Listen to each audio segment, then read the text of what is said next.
Logan, thank you very much. Joining us now to discuss is distinguished university professor at Touro University, Thane Rosenbaum.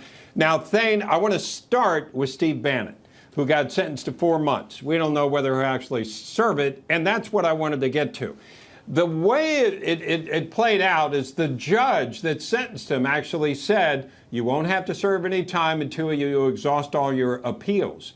Now, you've got a situation in which the red wave that's likely coming means that this committee is going to go away.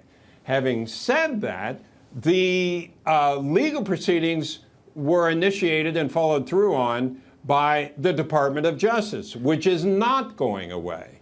So is it possible that Bannon actually does have to serve time? Katrina, you heard what he just said. This is Bob showing off again, right? Isn't this what's happening? This is what we I wasn't going to say it.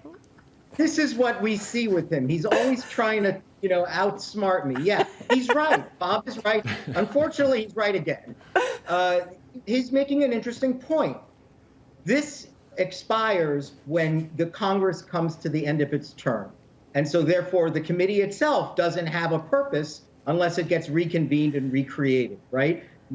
Liz Cheney won't even be in Congress at that point, right? So that's one question. But at this point, they ran out the clock by saying we gave this contempt of Congress referral to the Justice Department. We gave it to them, and they brought the case as a criminal proceeding. So at that point, it's like a handoff. We handed it off to the Justice Department, and they brought a separate criminal action and indictment specifically for contempt of Congress. This Congress might be in a very different look differently in a few months, but it doesn't change the fact that he committed a crime and he was sentenced to 4 months in jail. And whether we're still in Congress or we're home in January doesn't make a difference. He was still convicted and he was still sentenced, and he has to serve that time or he has to appeal that conviction. Yeah, and Thane, he would be the first person to go to jail for contempt of Congress since 1948. And you'd addressed this before, but I want you to explain again, why is his sentence so harsh? They wanted 6 years. He got 4 months and $6,500 fine. But why do you think they're even going to this length? Well, again, Katrina, they're sending a message. This is what lawyers tell their clients all the time. If the government is going to prosecute you, be contrite, be remorseful, show them that you're sorry. And that is just not what Bannon did, right? Mm-hmm. So if you make the argument, well, they didn't bring an action against Mark Meadows, and they didn't bring one against Scavino, they did bring criminal contempt proceedings against Navarro next month. But it's probably the case, Katrina, that they were nice.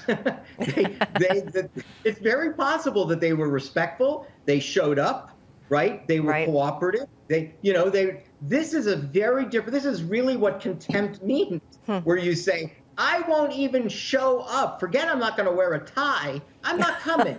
And not only am I not going to wear a tie and I'm coming, I'm going on the radio today and will trash you. I will trash the committee. And guess what? I'm going to make fun of the judge, too. All right. So this is a message. This is why you're seeing this extreme. But the point that you're making about the HUAC committee, the UAC committee from the Hollywood 10 or the Hollywood 8, it's been 50 years since. Remember, it's important to keep in mind, people are still very critical of that.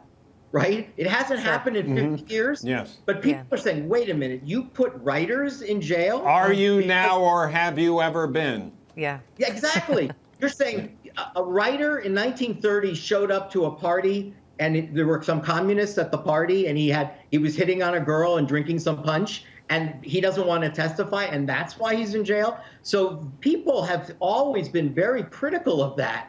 So it's interesting that they're going back to that. Right? Because Bannon is also making a First Amendment argument. I have a right to say whatever I want on my podcast, and you can't punish me for it. Yeah, all right. Thane Rosenbaum, I wish we could talk to you all day, and we appreciate you always wearing a tie for us. Thanks so much for being here. Thank you both.